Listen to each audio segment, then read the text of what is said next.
Onward and upward to the Wall Street Journal's James Freeman, New York City Council Minority Whip Joe Borelli, and finally Susan Lee.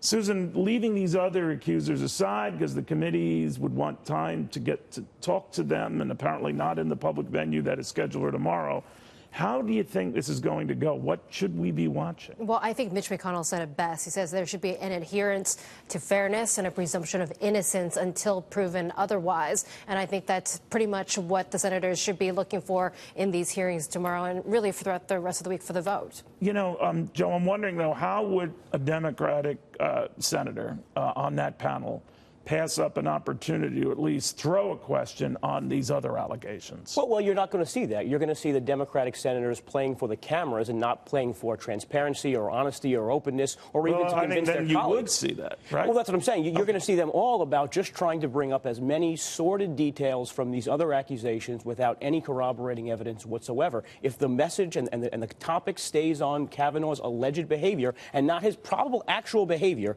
then they win. All right. Mr. Freeman, we're looking at all of this and looking at a timetable that's pretty aggressive to get a vote out of committee by Friday, maybe sometime this weekend, and a full Senate vote early next week, maybe Tuesday. Doable? It is doable. I think we should add it only appears aggressive because these allegations have come so late in the process. Just to remind people, Dianne Feinstein, Democratic California senator, sat on the Ford allegation for weeks and weeks and weeks, whether it was because she doubted it or because she wanted to save it for this last-minute surprise on the nominee. This has not been a rushed process. Then you have to worry about some of the Republicans on that committee who could go a variety of ways. Jeff Flake, Lisa Murkowski, Susan Collins. Leaving the Democrats aside, who are up for re-election in big Trump-win states, I want to go past that, Susan, and say, would the markets have any reaction if suddenly this nomination that looked like, I wouldn't say a sure thing, but a likely thing, becomes a not happening thing? I think the markets are pricing in that it's probably likely to be in the favor of Judge Kavanaugh at this point. That he will survive all this. And so let me flip it around if they're wrong.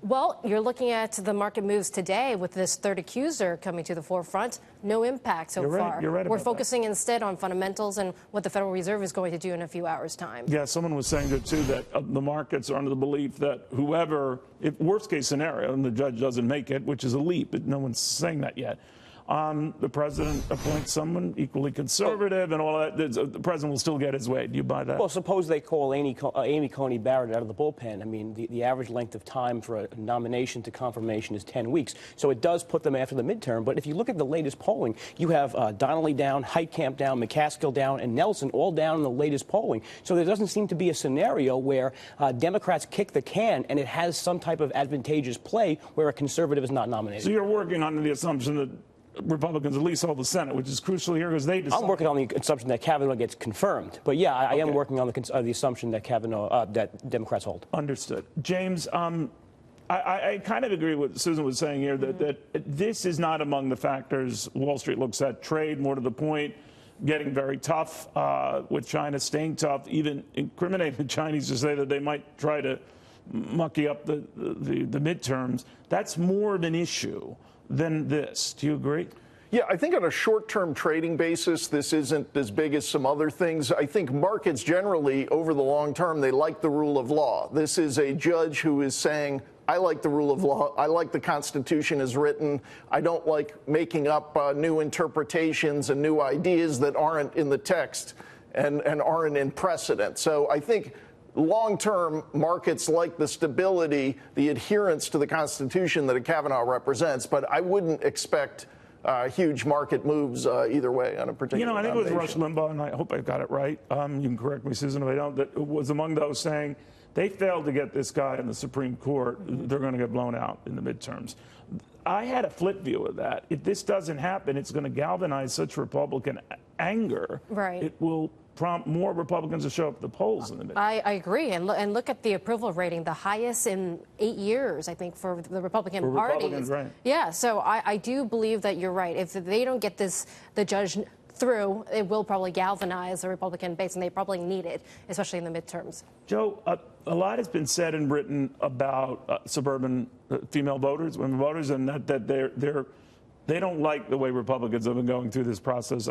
I haven't seen polls that bear that out, so forgive me, I'm not up on that. But is that a sense that some Republicans fear that we're losing women just as we lost them in the Juanita Hill allegations at the time, allegations at the time against Clarence Thomas, and it cost them dearly in follow-up elections? Well, an article just broke in Bloomberg sort of alleging the same thing you just said. I think the greater peril for Republicans going into the midterms. Bloomberg, well, you know, there's the greater peril for the Republican Party is that it looks like their leadership was not up for the fight over Judge Kavanaugh, and the electorate just says, why are we even bothering to elect Republicans if we have the opportunity to put a conservative in and we're not fighting it out? What trumps all, no pun intended, the economy?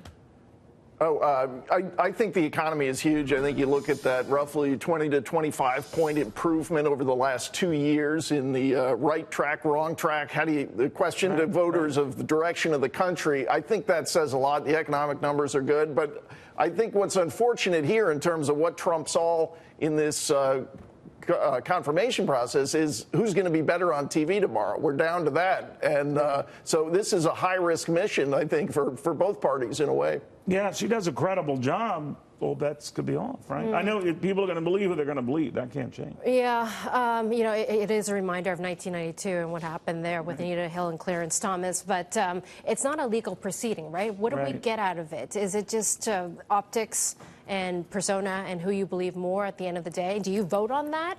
Yeah. I'm not sure that you should.